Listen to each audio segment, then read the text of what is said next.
نحمده ونستعينه ونستغفره ونعوذ بالله من شرور أنفسنا ومن سيئات أعمالنا من يهده الله فلا مضل له ومن يضلل فلا هادي له وأشهد أن لا إله إلا الله وحده لا شريك له وأشهد أن محمدا عبده ورسوله يا أيها الذين آمنوا اتقوا الله حق تقاته ولا تموتن إلا وأنتم مسلمون يا أيها الناس اتقوا ربكم الذي خلقكم من نفس واحدة وخلق منها زوجها وبث منهما رجالا كثيرا ونساء واتقوا الله الذي تساءلون به والأرحام إن الله كان عليكم رقيبا يا أيها الذين آمنوا اتقوا الله وقولوا قولا سديدا يصلح لكم أعمالكم ويغفر لكم ذنوبكم ومن يطع الله ورسوله فقد فاز فوزا عظيما أما بعد فإن خير الحديث كتاب الله وخير الهدي هدي محمد صلى الله عليه وسلم وشر الأمور محدثاتها وكل محدثة بدعة وكل بدعة ضلالة وكل ضلالة في النار أعوذ بالله السميع العليم من الشيطان الرجيم من همزه ونفخه ونفثه إن الله لا يظلم الناس شيئا ولكن الناس أنفسهم يظلمون. محترم بھائیو، قرآن مجید کی جو آیت ابھی آپ کے سامنے تلاوت کی گئی، اس آیت کی روشنی میں میں آج کی ملاقات میں ظلم کی شناعت اور قباحت کے عنوان پر کتاب و سنت کی روشنی میں گفتگو کرنا چاہوں گا۔ ظلم کسے کہتے ہیں؟ عربی میں ظلم کی تعریف کرتے ہوئے کہا جاتا ہے کہ الظلم وضع الشیء فی غیر محلہ۔ ظلم کہتے ہیں کسی بھی چیز کو اس کا مقام نہ دینا، کسی بھی چیز کو اس کا صحیح مقام عطا نہ کرنا، یہ ظلم کہلاتا ہے۔ جو چیز جس مقام کی مستحق ہے اس چیز کو اس کے مقام پہ نہ رکھا جائے، یہ ظلم ہے۔ اسی کو دوسرے الفاظ میں ہم یوں کہہ سکتے ہیں، حقدار کو حق سے محروم کرنا ظلم کہلاتا ہے۔ ظلم کسی کی جان پہ ناحق حملہ کرنا، کسی کے مال کو ناحق ہڑپ کرنا، کسی کی عزت و آبرو سے کھلواڑ کرنا، کسی کو ناحق ڈانٹنا، کسی کو ناحق مارنا، کسی پہ ناحق غصہ کرنا، ظلم کی بے شمار شکلیں ہو سکتی ہیں۔ شریعت نے ظلم کو سخت ناپسند کیا ہے۔ اللہ تبارک و تعالیٰ نے اس کائنات کے نظام کو عدل و انصاف کی بنیاد پہ قائم کیا ہے۔ یہ کائنات عدل و انصاف کی بنیاد پر قائم ہے۔ اللہ تعالیٰ کو ظلم سخت ناپسند ہے اور عدل و انصاف اللہ تعالیٰ کو بے حد پسند ہے۔ شیخ الاسلام ابن تیمیہ رحمۃ اللہ علیہ ایک جگہ لکھتے ہیں کہ ان اللہ تعالی ليقيم الدولة العادلة الكافرة ويذهب بالدولة المسلمة الجائرة۔ فرماتے ہیں کہ اگر مسلمان حکمران ہو، مسلمان حکومت ہو، لیکن اگر وہ اپنی رعایا پر ظلم کر رہی ہو، اللہ تعالیٰ ایسی مسلم حکومت کا خاتمہ کرے گا جو اپنی رعایا پہ ظلم کر رہی ہو، اور اس کی جگہ غیر مسلم حکومت جو رعایا کو اپنے حقوق دیتی ہو، اللہ تعالیٰ غیر مسلم حکومت کو قائم کرے گا، اس کو عروج عطا کرے گا، اس کو ترقی عطا کرے گا۔ ظلم اللہ تعالیٰ کو سخت ناپسند ہے۔ آپ صلی اللہ علیہ وسلم نے فرمایا اتقوا الظلم فإن الظلم ظلمات يوم القیامہ۔ مسلم شریف کی حدیث میں آپ فرماتے ہیں لوگوں ظلم سے بچو، اس لیے کہ ظلم کل قیامت کے روز تاریکیوں کی شکل میں آئے گا اور ظالم کل قیامت کے روز تاریکیوں میں گھرا ہوا ہوگا۔ حدیث قدسی میں اللہ تعالیٰ فرماتا ہے یا عبادی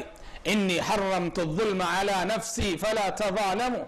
اے بندو، میں نے ظلم کو اپنے آپ پر حرام کر لیا ہے، میں نے ظلم کو اپنے آپ پر حرام کر لیا ہے، فلا تظالموا، لہذا تم آپس میں ایک دوسرے پہ ظلم نہ کیا کرو۔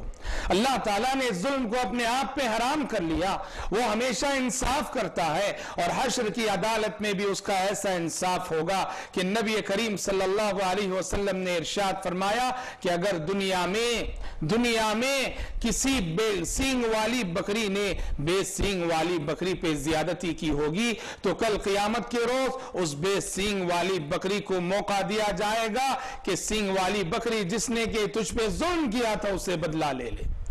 غور کرو، انسان تو انسان، وہ حیوانات جن کے لیے قانون جزا و سزا نہیں ہے، ان کے درمیان جب ایسا انصاف ہوگا تو انسانوں کے درمیان کیسا انصاف رب العالمین فرمائے گا؟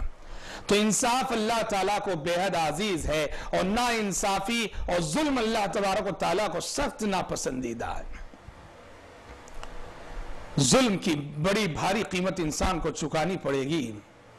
ظلم کی بڑی بھاری قیمت انسان کو چکانی پڑے گی۔ کل قیامت کے روز نبی کریم صلی اللہ علیہ وسلم نے فرمایا، اگر کوئی شخص دنیا میں ناحق کسی کی ایک بالش زمین بھی ہڑپ کرتا ہے، ایک بالش زمین اگر کوئی کسی کی ناحق ہڑپ کرتا ہے تو کل اس کے گلے میں 7 زمینوں کا طوق ڈالا جائے گا، 7 زمینوں کا طوق ڈالا جائے گا ایک بالش زمین ناحق ہڑپ کرنے پر۔ ظلم کی قیمت، بڑی بھاری قیمت چکانی پڑے گی، نیکیوں کی شکل میں چکانی پڑے گی۔ مشہور حدیث ہے، آپ صلی اللہ علیہ وسلم نے صحابہ کرام رضوان اللہ علیہ مجمعین سے پوچھا تھا کہ جانتے ہو مفلس کسے کہتے ہیں؟ جانتے ہو مفلس کسے کہتے ہیں؟ صحابہ کرام رضوان اللہ علیہ مجمعین نے کہا کہ مفلس وہ ہے جس کے پاس دینار نہ ہو، جس کے پاس درہم نہ ہو۔ من لا دینار لہ ولا درہم، جس کے پاس درہم و دینار نہیں اسے مفلس کہتے ہیں۔ آپ صلی اللہ علیہ وسلم نے کہا کہ قیامت کے دن کا مفلس اس کو نہیں کہتے، جس کے پاس دینار اور درہم نہیں وہ تو دنیا میں مفلس کہلاتا ہے، لیکن قیامت کے دن کا مفلس وہ ہے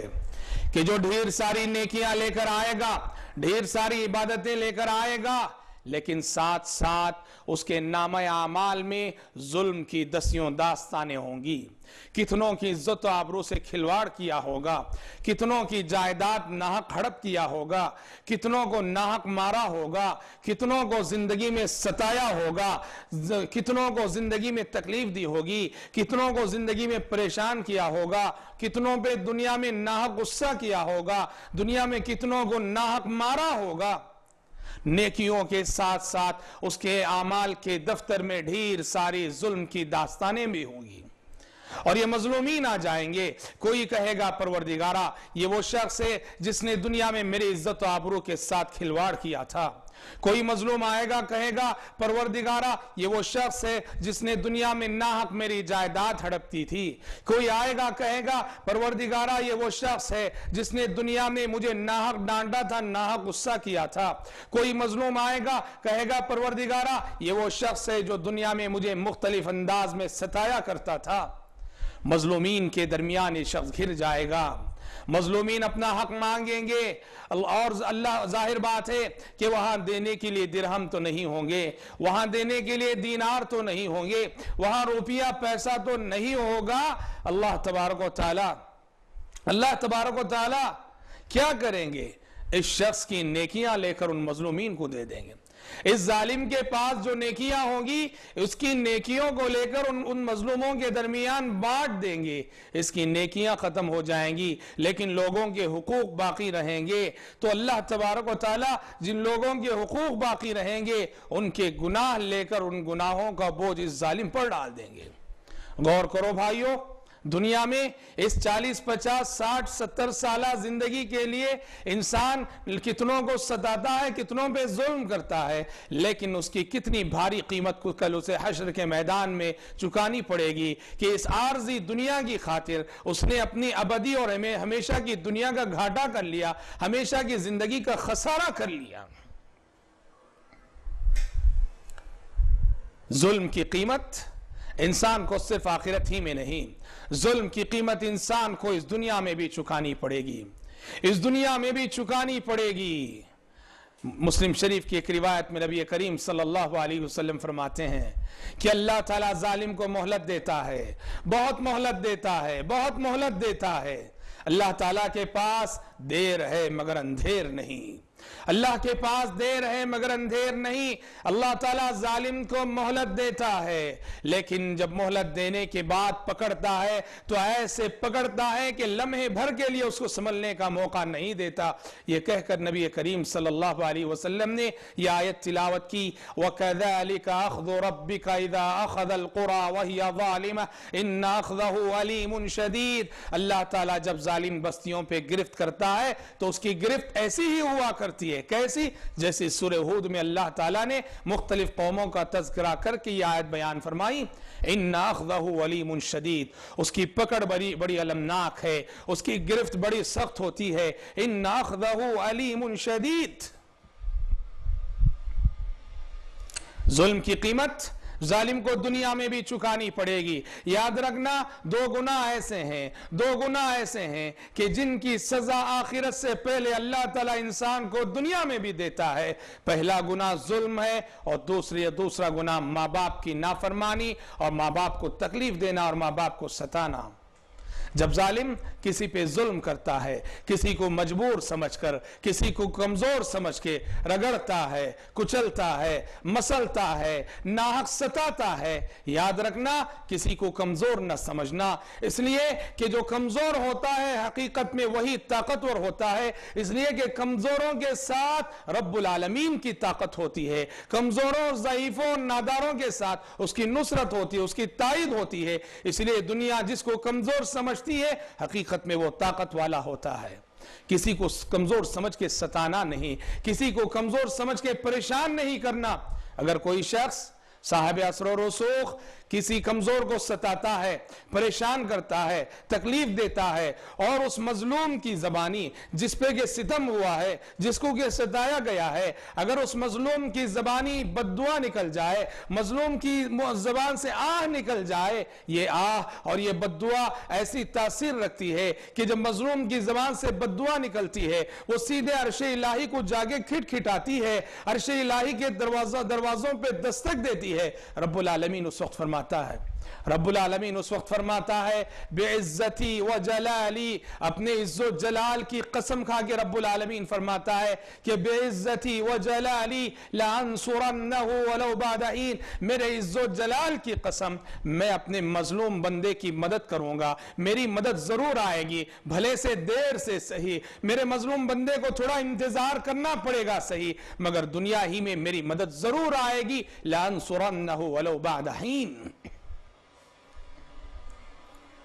نبی کریم صلی اللہ علیہ وسلم نے معاذ بن جبل رضی اللہ تعالیٰ عنہ کو یمن بھیجا, دعوت و تبلیغ کے لیے قاضی بنا کر بھیجا. تو معاذ بن جبل رضی اللہ عنہ کو جہاں اور ساری نصیحتیں کی, ان میں ایک نصیحت آپ صلی اللہ علیہ وسلم نے یہ بھی فرمائی کہ اتقی دعوت المظلوم, اتقی دعوت المظلوم فإنه ليس بينها وبين الله حجاب. آپ نے فرمایا کہ اے معاذ بن جبل, یمن جا رہے ہو, یاد رکھنا مظلوم کی بد دعا سے بچنا, مظلوم کی بد دعا سے بچنا. فَإِنَّهُ لَيْسَ بَيْنَهَا وَبَيْنَ اللَّهِ حِجَاب, اس لیے کہ مظلوم کی بد دعا اور اللہ تعالیٰ کے درمیان کوئی حجاب نہیں, کوئی رکاوٹ نہیں, کوئی پردہ نہیں, وہ سیدھے عرش الہی کے دروازوں کو کھٹکھٹاتی ہے. مظلوم کی بد دعا قبول ہو جاتی ہے, سن لی جاتی ہے, اور دنیا ہی میں ظالم کا برا ہوتا ہے. اللہ تعالیٰ مظلوم کے سامنے ظالم کو ایک نہ ایک دن رسوا کر کے رکھتا ہے. بھائیو یاد رکھنا دعاؤں کی قبولیت کے لیے اللہ تعالیٰ کے پاس اصول الگ ہے, اور بد دعا کی قبولیت کے اللہ تعالیٰ کے پاس اصول الگ ہے. دعا کی قبولیت کے لیے ایمان شرط ہے, دعا صرف مومن کی قبول ہوگی, دعا کسی کافر اور مشرک کی قبول نہ ہوگی. دعا کی قبولیت کے لیے ایمان شرط ہے, لیکن یاد رکھنا بد دعا کی قبولیت کے لیے ایمان شرط نہیں. کافر کو بھی ستایا جائے, کافر پہ بھی ظلم ہو, کافر کی زبان سے آہ نکلے, کافر کی زبان سے بد دعا نکلے, کافر کی بد دعا بھی لگ کے رہ جائے گی, اور آدمی کا تقوی, اس کی دینداری اس کو بچا نہیں سکے گی بد دعا کے اثر سے, اگر اس نے کسی پہ ظلم کیا ہے. مظلوم کی آہ میں, مظلوم کی بد دعا میں وہ تاثیر رہتی ہے کہ ظالم کے پاس قارون کا خزانہ بھی ہو, وہ خاکستر ہو کے رہ جاتا ہے, وہ جل کر رہ جاتا ہے. اس لیے بھائیو, زندگی میں ظلم سے بچنا, ظلم سے بچنا, ظلم سے بچنا. خلافت فاروقی کا یہ واقعہ کتب حدیث میں ہمیں ملتا ہے, اور تاریخی کتب میں بھی ہمیں ملتا ہے کہ کوفہ کے گورنر جلیل القدر صحابی سعد بن ابی وقاص رضی اللہ تعالیٰ عنہ تھے. بڑے جلیل القدر صحابی جو رشتے میں نبی کریم صلی اللہ علیہ وسلم کے ماموں لگتے تھے. ایک مرتبہ اہل کوفہ نے عمر فاروق رضی اللہ عنہ کے پاس شکایت کر دی کہ سعد بن ابی وقاص جو ہمارے گورنر ہیں, کوفہ کے گورنر ہیں, یہ انصاف نہیں کرتے ہمارے درمیان، ہمارے ساتھ جہاد نہیں کرتے، جہاد میں شرکت نہیں کرتے، یہاں تک کہ انہیں نماز پڑھنا بھی ٹھیک سے نہیں آتا ہے۔ امیر المومنین عمر فاروق رضی اللہ عنہ کے دربار میں شکایت پہنچی، عمر فاروق رضی اللہ تعالیٰ عنہ نے فوراً انہیں معزول کر دیا، اور معزول کرنے کے بعد امیر المومنین عمر فاروق رضی اللہ تعالیٰ عنہ نے تحقیق کے لیے ایک کمیٹی تشکیل دی اور اس کو کوفہ روانہ کیا۔ یہ کمیٹی ہر نماز میں کوفہ کی ایک مسجد جایا کرتی تھی اور مسجد جا کے تحقیق کیا کرتی تھی، لوگوں سے سعد بن ابی وقاص رضی اللہ عنہ کے بارے میں پوچھا کرتی تھی۔ ایک جگہ ایک مسجد میں ایک شخص کھڑا ہوا اور اس نے بھری مجلس میں مجمع عام کے سامنے یہ کہا کہ ہاں میں گواہی دیتا ہوں کہ سعد بن ابی وقاص وہ ہمارے درمیان انصاف نہیں کرتے تھے، وہ جہاد میں شریک نہیں ہوتے تھے، حقداروں کو حق نہیں دیا کرتے تھے، حتیٰ کہ اتنے بڑے گورنر رہ کر نماز پڑھنا بھی انہیں ٹھیک سے نہیں آتا ہے۔ غور کرو کہ صحابی رسول سعد بن ابی وقاص رضی اللہ عنہ پہ کیا گزری ہوگی، اتنے جلیل القدر صحابی، اللہ اکبر، کہ رشتے میں نبی کریم صلی اللہ علیہ وسلم کے ماموں لگتے ہیں، سابقین اولین میں سے ہیں، اور ایسے صحابی کے سلسلے میں بھری مجلس میں مجمع عام کے سامنے نعوذ باللہ ایسے الزامات ان پر لگائے جا رہے ہیں۔ ایک آہ نکلی سعد رضی اللہ عنہ کی زبانی، اور آپ کو یہ بھی معلوم ہونا چاہیے کہ سعد بن ابی وقاص ایسے صحابی ہیں کہ جن کے سلسلے میں اللہ کے نبی صلی اللہ علیہ وسلم نے خصوصی طور پہ دعا کی تھی، اللہم استجب لسعد اذا دعاک، اے اللہ سعد بن ابی وقاص جب بھی دعا کرے ان کی دعا کو قبول فرمانا، اے اللہ سعد بن ابی وقاص جب بھی دعا کرے ان کی دعا کو قبول فرمانا۔ مستجاب الدعوات تھے یہ صحابی، یہ کسی بھی معاملے میں دعا کرے ان کی دعائیں قبول ہو جاتی تھی۔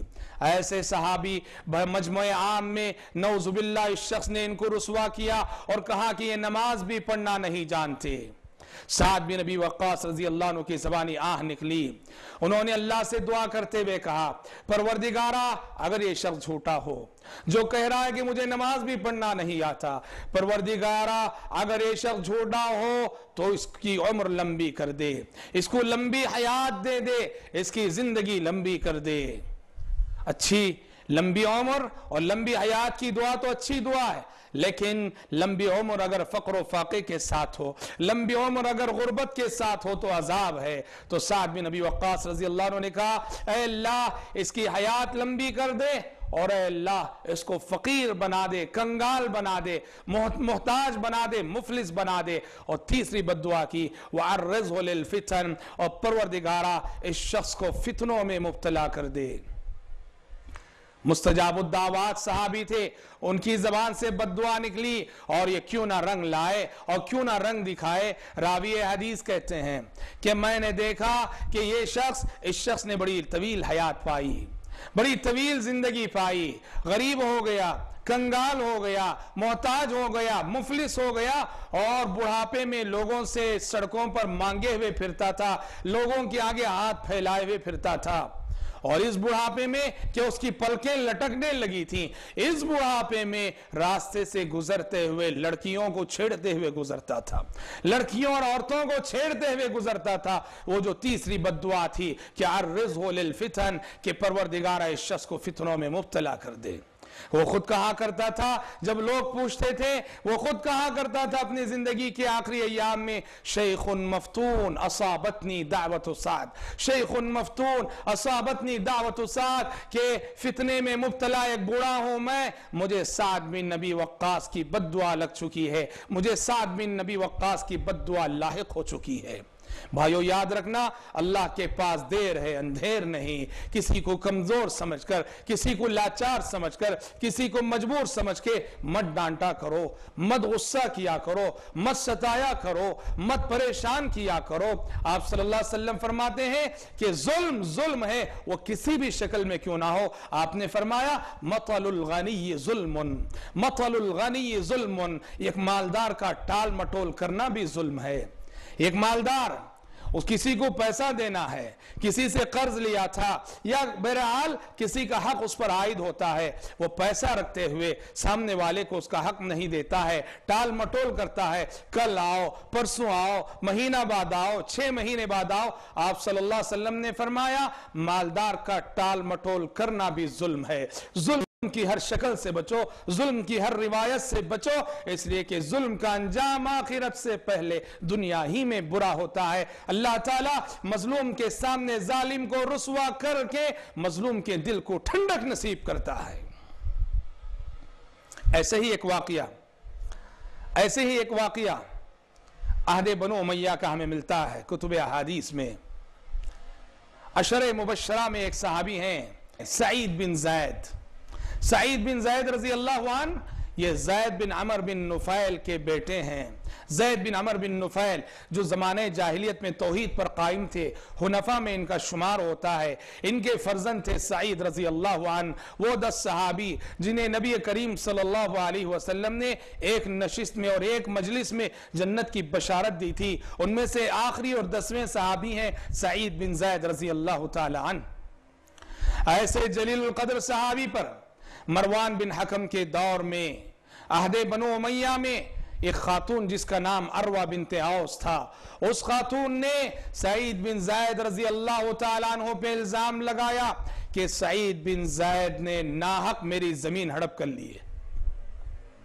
ناحق میری زمین ہڑپ کر لی ہے۔ اللہ اکبر! اتنے جلیل القدر صحابی اور ان پہ الزام لگ رہا ہے کہ انہوں نے ناحق زمین ہڑپ کر لی ہے۔ مروان بن حکم نے جو کہ مدینے کے گورنر تھے، انہوں نے سعید بن زید کو بلایا رضی اللہ عنہ، بلا کے پوچھا۔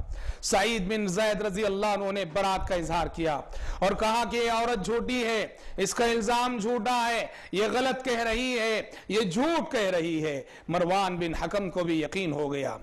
سعید بن زید رضی اللہ عنہ پر اس عورت کا الزام اس قدر شاق گزرا، اتنی تکلیف ہوئی، ان کی زبان سے بھی آہ نکل گئی،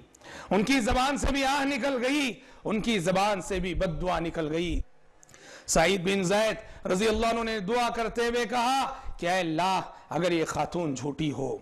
اگر یہ عورت جھوٹی ہو، یہ خاتون جھوٹی ہو، فَأَعْمِ بَصَرَهَا، اے اللہ اس کو نابینا کر دے، اس عورت کی بینائی چھین لے، وَاقْتُلْهَا فِي أَرْضِهَا، اور اے اللہ اسی سرزمین میں اس کی موت دے دے، اسی سرزمین میں جس سرزمین کے بارے میں اس زمین کے اس حصے میں جس کے بارے میں اس نے مجھ پر الزام لگایا ہے کہ نعوذ باللہ میں نے ناحق ہڑپ کیا ہے، اے اللہ اسی زمین میں اسے مار دے۔ چنانچہ راوی حدیث فرماتے ہیں کہ میں نے دیکھا کہ یہ عورت نابینا ہو گئی، آخری زندگی میں اس کی بینائی جاتی رہی، نابینا ہو گئی، اور ایک شام ایک رات جبکہ وہ اپنی کسی ضرورت کے لیے جا رہی تھی، جب وہ زمین کے اس علاقے سے گزر رہی تھی جس کے بارے میں اس نے دعویٰ کیا تھا کہ سعید بن زید نے ناحق ہڑپ کر لیا ہے، وہاں ایک گڑھا تھا، اس گڑھے میں گری اور وہیں مر گئی۔ بھائیو یاد رکھنا، اللہ تعالیٰ کے پاس دیر ہے اور اندھیر نہیں ہے، اور خصوصاً اللہ تعالیٰ کے جو نیک بندے ہوتے ہیں، اللہ تعالیٰ کے جو صالح بندے ہوتے ہیں، اللہ تعالیٰ کے جو متقی بندے ہوتے ہیں،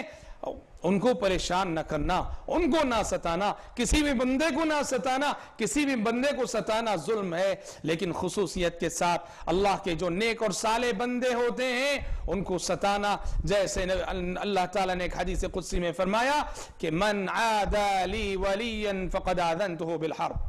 من عادى لي وليا فقد آذنته بالحرب، جس کسی نے میرے کسی دوست سے دشمنی کی ہو، میرے کسی ولی سے دشمنی کی ہو، میں اس سے اعلان جنگ کرتا ہوں۔ اللہ کے بندوں کو نہ ستانا، جس پہ بھی ہماری جانب سے ظلم ہوا ہے، آخرت اور حشر کی عدالت قائم ہونے سے پہلے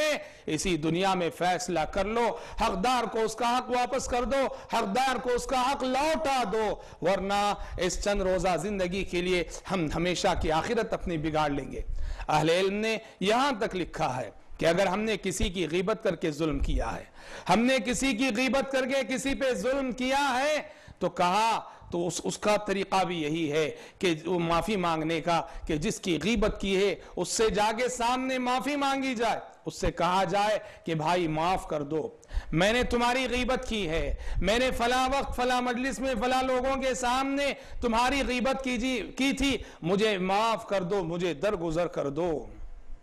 اور اگر اندیشہ یہ ہو کہ سامنے جا کر معافی مانگنے سے اور سامنے جا کر بتانے سے وہ ہمیں معاف کرنے کے بجائے، ہم سے خوش ہونے کے بجائے وہ ہم سے ناراض ہو جائے گا، بات بننے کے بجائے بات بگڑ جائے گی، تو ایسی صورت میں اہل علم نے لکھا ہے کہ ایسی صورت میں ایسا شخص وہ اللہ تعالیٰ سے استغفار کرے، اللہ تعالیٰ سے معافی مانگتا رہے، اور جس مجلس میں جن لوگوں کے سامنے اس شخص کی برائی بیان کی تھی، غیبت کی تھی، اسی مجلس میں انہی لوگوں کے سامنے وقت ملنے پر اس شخص کی کسی خوبی کا تذکرہ کر دے۔ اس سے کیا ہو جائے گا؟ انشاءاللہ تعالی غیبت کا جو ظلم اس نے کسی پر کیا تھا اس ظلم سے نجات مل جائے گی۔ تو بھائیو، مومن کو ظالم نہیں ہونا چاہیے، مومن کو ظالم نہیں ہونا چاہیے۔ ظلم ایک ایسا گناہ ہے کہ جو انسان کی زندگی کو تباہ کر کے رکھ دیتا ہے۔ معاذ بن جبل رضی اللہ عنہ جیسے ذی علم صحابی اور نیک صحابی، متقی صحابی کو جب نبی کریم صلی اللہ علیہ وسلم یہ کہہ رہے ہیں کہ اے معاذ مظلوم کی بد دعا سے بچنا، اس لیے کہ مظلوم کی بد دعا اور اللہ تعالیٰ کے درمیان کوئی حجاب، کوئی رکاوٹ اور کوئی آڑ نہیں ہوا کرتی، اس سے معلوم ہوتا ہے کہ آدمی کا تقوی اپنی جگہ، آدمی کی نیکی اپنی جگہ، آدمی کی صالحیت اپنی جگہ، لیکن اگر اس کی جانب سے کسی پہ ظلم ہو جائے، اس کا تقوی اس ظلم کے انجام سے اسے بچا نہیں سکتا، اس کی نیکی، اس کی صالحیت اس ظلم کے انجام سے اسے بچا نہیں سکتی، بلکہ ظلم کا انجام اسے دیکھنا پڑے گا، ظلم کا انجام اسے بھگتنا پڑے گا۔ بڑے افسوس کے ساتھ کہنا پڑتا ہے کہ آج ہمارے معاشرے میں قدم قدم پہ ظلم ہو رہا ہے، ہمارے خاندانوں میں ظلم، ہمارے گھرانوں میں ظلم ہو رہا ہے۔ آج عدالتوں میں جتنے فیصلے ہیں، جتنے جھگڑے ہیں، جتنی لڑائیاں ہیں، جا کر دیکھو، بھائی کا مقدمہ بھائی پر، اولاد کا مقدمہ والدین پر، بھائی کا مقدمہ بہن پر، رشتہ دار کا مقدمہ رشتہ دار پر، دوست کا مقدمہ دوست پر۔ آج ہم نعوذ باللہ وکیلوں کے بل پر ہم جھوٹ کو سچ بنانا چاہتے ہیں، باطل کو حق بنانا چاہتے ہیں، اور جس زمین میں ہمارا حق نہیں ہوتا ہے وہاں ہم اپنا حق ثابت کرنا چاہتے ہیں۔ یاد رکھنا، اللہ تعالیٰ کے پاس اس کی بھاری قیمت چکانی پڑے گی۔ اس لیے حشر کی عدالت قائم ہونے سے پہلے جن کے حق میں بھی ہماری جانب سے ظلم ہوا ہے، معافی مانگ لیں، اور کسی کا حق اگر ہمارے پاس ہے واپس کر دیں، اسی میں خیر ہے، اسی میں بھلائی ہے، اسی میں خیر و برکت ہے، ورنہ جیسا کہ ہم نے کہا حشر کے میدان میں بڑی بھاری قیمت ظلم کی چکانی پڑے گی، ایک کے کئی دینے پڑیں گے۔ رب العالمین سے دعا ہے کہ رب العالمین کہنے والے کو، سننے والوں کو توفیق عطا فرمائے کہ ہم کسی پہ ظلم بھی نہ کریں اور ہم پہ ظلم بھی نہ ہو۔ نبی کریم صلی اللہ علیہ وسلم گھر سے نکلتے ہوئے جو دعائیں آپ پڑھتے تھے اس میں سے ایک دعا یہ بھی تھی، بسم اللہ توکلت علی اللہ، اللہم انی اعوذ بک ان اضل او اضل او ازل او ازل او اظلم او اظلم، اے اللہ میں اس بات سے تیری پناہ چاہتا ہوں کہ میں کسی پہ ظلم کروں یا کوئی دوسرا مجھ پہ ظلم کرے۔ گھر سے نکلتے ہوئے آپ دیکھو کتنی پیاری دعا پڑھتے تھے، کہا کہ پروردگارہ میں تیری پناہ چاہتا ہوں اس بات سے کہ میں جو گھر سے نکل رہا ہوں کہیں ایسا نہ ہو اس نکلنے میں میری جانب سے کسی پہ ظلم نہ ہو، اب جا کے میں جو کاروبار کروں گا، اب جا کر میں جو بزنس کروں گا، اب جا کر جو لوگوں سے میں معاملات کروں گا، اے اللہ میری جانب سے کسی پہ ظلم نہ ہو اور کوئی دوسرا بھی مجھ پہ ظلم نہ کرے، نہ میں ظالم بنوں نہ میں مظلوم بنوں۔ کتنی پیاری دعا ہے، اس دعا کا بھی اہتمام کرنا چاہیے۔ رب العالمین کہنے والے کو اور سننے والوں کو ظلم کی ہر چھوٹی بڑی قسم سے حفاظت فرمائے، آمین۔ وآخر دعوانا ان الحمد للہ رب العالمین۔